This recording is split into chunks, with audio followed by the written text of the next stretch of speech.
Philippe Berthuis. Oui, deux questions. Une sur le marché numéro 98 concernant le remplacement des sources lumineuses de l'éclairage du stade d'honneur de foot.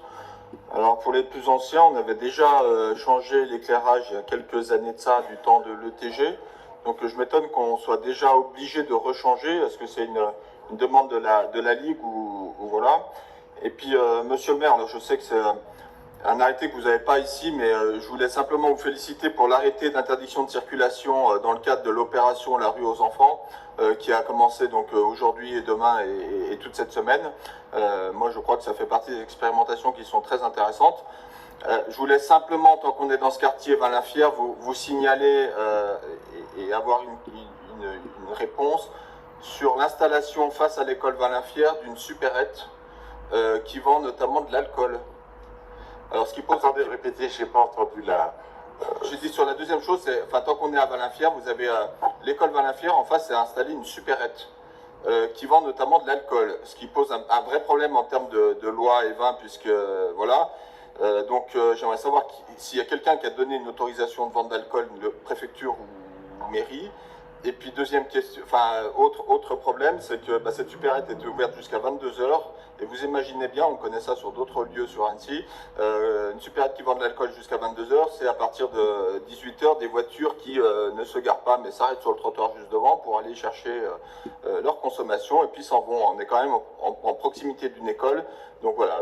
Mais félicitations, enfin je le redis là, le message était quand même sur ces opérations, la rue aux enfants, je crois que c'est important d'avoir ce genre de choses. Oui, et alors, sur la partie la rue aux enfants, ce matin, les discussions, Marion Lafarisse, tu veux en parler?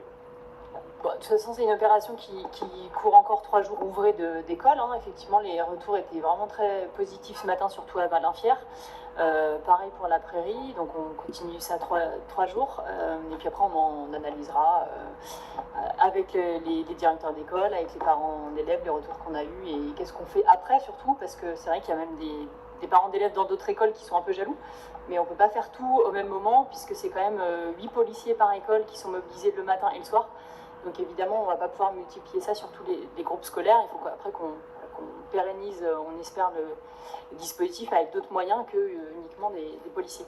Et par contre, sur la partie supérette, effectivement, moi je n'ai pas la réponse, mais on sait que c'est un problème qui nous est beaucoup remonté aussi par les parents d'élèves, hein, et sur notamment le stationnement anarchique de cette rue. Ouais, pardon. Chantal?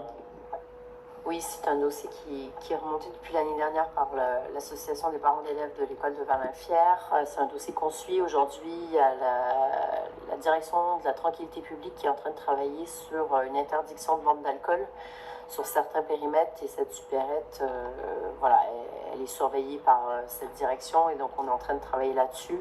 Il faut savoir que la supérette, hein, c'est du droit privé. Ils ont acheté le local commercial. Nous, la ville, on n'a pas autorisé quoi que ce soit. Par contre, on peut en effet mettre un arrêté et faire cette carte pour qu'il n'y ait pas de vente d'alcool qui se fasse. Et les policiers ont été sollicités pour aller faire quelques tours pour aller voir ce qui se passe. À ce niveau-là, j'en ai parlé à une brigade. Et donc, c'est quelque chose que je voulais faire cette semaine plus officiellement à Madame Pichon, DGA.